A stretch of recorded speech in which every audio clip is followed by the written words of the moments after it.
Cherthala serial killer സെബാസ്റ്റ്യന്റെ അന്വേഷണമായിട്ട് കോട്ടയം ക്രൈംബ്രാഞ്ചും ആലപ്പുഴ ക്രൈംബ്രാഞ്ചും ആലപ്പുഴ SP മറ്റും അന്വേഷണം നടത്തി മുന്നേറിക്കൊണ്ടിരിക്കുന്ന കാഴ്ച നമ്മൾ കാണുകയാണ്.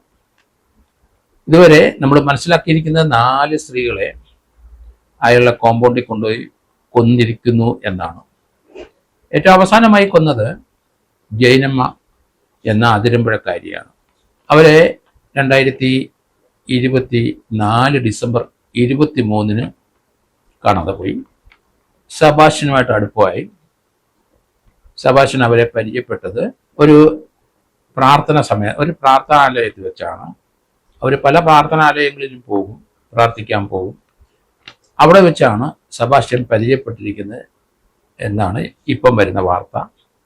ആളെ കൊടുക്കാനും അവരെ തന്നെ വശീകരിച്ച് കൊണ്ടുവരാനും അയാൾ സ്ഥിരമായിട്ട് പ്രാർത്ഥനാലയങ്ങളിൽ ഒക്കെ പോകുന്നു എന്നതിൽ നിന്ന് മനസ്സിലാക്കുന്നു. അങ്ങനെ കണ്ടെത്തിയ ജൈനമ്മ അവരെ കഴുത്തിൽ മാല, കൈയിൽ വള, സ്വർണ്ണാഭരണങ്ങളുണ്ട്. അവരുടെ ഭർത്താവുണ്ട്. അവര് ജൈനമ്മയെ കൊലപ്പെടുത്താൻ അയാളെ തീരുമാനിച്ച് ഇയാളുടെ വസതി കൊണ്ടുവന്നാണ് ഇപ്പം വരുന്ന തെളിവുകൾ. കോട്ടയം ക്രൈംബ്രാഞ്ച് DYSP സാജൻ സേവ്യറും അവിടുത്തെ സർക്കിൾ ഇൻസ്പെക്ടർ CS രാജീവും ഇദ്ദേഹവുമായിട്ട് ഇപ്പോഴത്തെ അന്വേഷണത്തിൽ വന്നിരിക്കുന്ന ചേർത്തല അങ്ങാടിയിലാണ്. അങ്ങാടി വന്നിട്ട് അവിടുന്ന് ഇയാൾ ഒരു ഫ്രിഡ്ജ് വാങ്ങിച്ചിരിക്കുന്നു. 17,500 രൂപയുടെ ഫ്രിഡ്ജ്. ആ ഫ്രിഡ്ജ് വാങ്ങിച്ച് അദ്ദേഹത്തിൻ്റെ ഒപ്പം ഓട്ടോ ഡ്രൈവർ മനോജും ഉണ്ടായിരുന്നു. അവർ രണ്ടുപേരും വന്നു. അല്പം ധൃതിയിലാണ് വന്നത്. വന്നിട്ട് പെട്ടെന്ന് ഫ്രിഡ്ജ് വാങ്ങിച്ചു 17,500 രൂപ. ജൈനമ്മയുടെ പൊട്ടിയ ഒരു മാല അവര് കൊണ്ടുപോയി പണയം വെച്ചിരുന്നു. അത് മനോജാണ് പണയം വെച്ചത്. 1,75,000 രൂപ കിട്ടിയിരിക്കുന്നു. അതില് 17,500 രൂപ കൊടുത്ത് ഫ്രിഡ്ജ് വാങ്ങിച്ചു. ആ ഫ്രിഡ്ജ് കടയിൽ ഇവർ രണ്ടുപേരും ചെന്നിരിക്കുന്നു. വളരെ ധൃതിയിലായിരുന്നു, വളരെ ഹേസ്റ്റി ആയിരുന്നു. എത്രയും പെട്ടെന്ന് ഫ്രിഡ്ജ് വാങ്ങണം.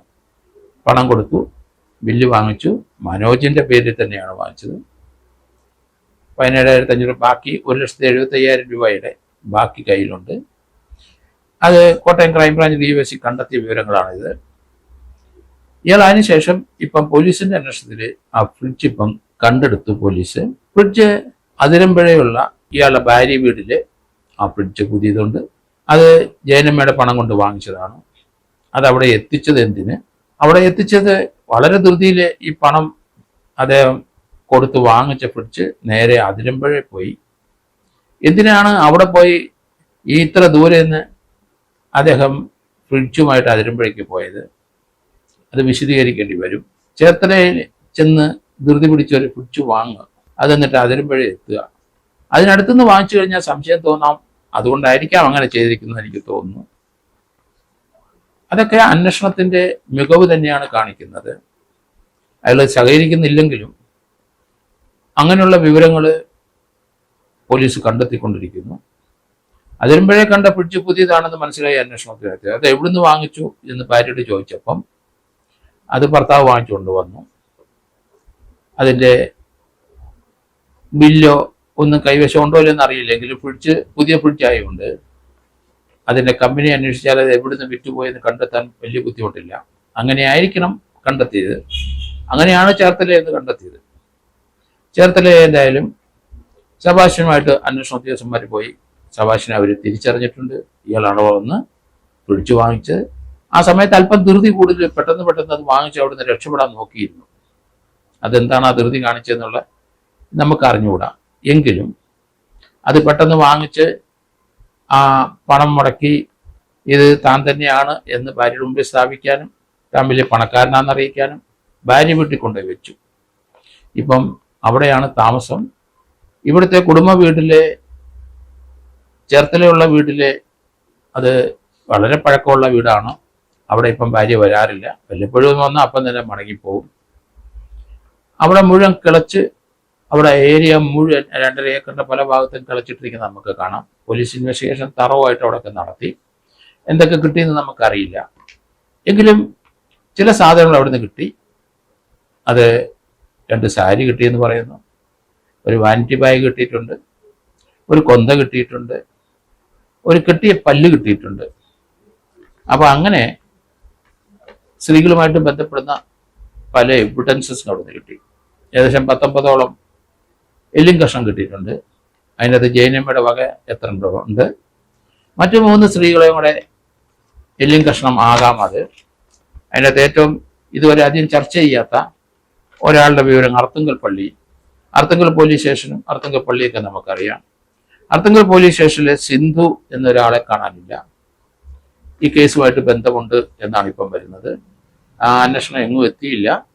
സിന്ധു സെബാസ്റ്റ്യനുമായിട്ട് അടുപ്പമുണ്ടെന്ന് കണ്ടെത്തി കഴിഞ്ഞു. അവർ മിസ്സിംഗ് ആണ്. ഇപ്പം ഇതുവരെ ചേർത്തലയിലെ ഇയാളുടെ വീടിൻ്റെ പരിസരത്ത് ഇയാൾ വന്ന് വീടിനുള്ളിൽ കൊണ്ടുവന്ന് കൊന്നത് 4 പേരെയാണ് എന്നിപ്പം വ്യക്തമായിട്ടുണ്ട്. ഇനി എത്ര പേരെ അവിടെ കൊന്നിട്ടുണ്ടാവാം? അത് 80ഓളം വരുന്ന ആ എല്ലും കഷ്ണം ഓരോന്നോരോന്ന് സോർട്ട് ചെയ്ത് ഈ 4 വീട്ടുകാരുടെ DNA എടുത്ത് ആ DNA ആയിട്ട് ബന്ധമുള്ള എല്ലും കഷ്ണം സോർട്ട് ചെയ്ത് കഴിഞ്ഞാൽ മിച്ചം വരുന്ന എല്ലും കഷ്ണം എത്രയുണ്ട് അതൊക്കെ മുഴുവൻ പരിശോധിക്കുമ്പം അതിൻ്റെ എല്ലാത്തിൻ്റെയും DNA എടുത്തു കഴിഞ്ഞാൽ വ്യത്യസ്തമായ DNA ഉണ്ടാവും. അത് ആരുടെയാണെന്ന് ഉത്തരം ഇയാൾ പറയാൻ സാധ്യത വളരെ കുറവാണ്. അതേസമയത്ത് അത് കണ്ടെത്തേണ്ട ബാധ്യത പോലീസിന് തന്നെയാണ്. ഏതായാലും ഒരു കൊലക്കേസ് ജയനമ്മയുടെ കേസിനകത്ത് 90% എവിഡൻസ് വരും എന്നാണ് ഞാൻ കരുതുന്നത്. അതിൻ്റെ കംപ്ലീഷനോടുകൂടി ആ ഒരു മർഡർ കേസ് ഇയാൾക്കെതിരായിട്ട് വളരെ സ്ട്രോങ് ആയിട്ട് നിലനിൽക്കും എന്ന് ഞാൻ കരുതുന്നു. ഇനി ബാക്കി 3 പേരുടെ ഉണ്ട്. ആ 3 പേരുടെ അന്വേഷണവുമായിട്ട് ആലപ്പുഴ ക്രൈംബ്രാഞ്ചും Alappuzha SP, Kottayam crime branch SP അവരെ തുടർച്ചയായിട്ടുള്ള അന്വേഷണം നടത്തിക്കൊണ്ടിരിക്കുകയാണ്. ഏതായാലും ഒരു കേസിന് തീർച്ചയായിട്ടും ജയനമ്മയുടെ കേസിനകത്ത് എവിഡൻസ് ഉണ്ട് എന്ന് ഞാൻ കരുതുന്നു. അതുകൊണ്ട് ഇയാൾക്ക് ഒരു ക്യാപിറ്റൽ പണിഷ്മെന്റ് വാങ്ങിച്ചു കൊടുക്കാൻ അതിനകത്ത് സാധിക്കും.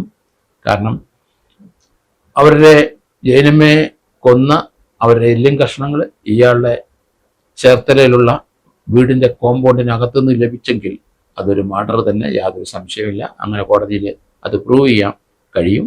ആ ഒരു കേസിനകത്ത് എന്തായാലും ഇയാൾക്ക് ഒരു ക്യാപിറ്റൽ പണിഷ്മെന്റ് കിട്ടും എന്ന് തന്നെയാണ് ഞാൻ കരുതുന്നത്.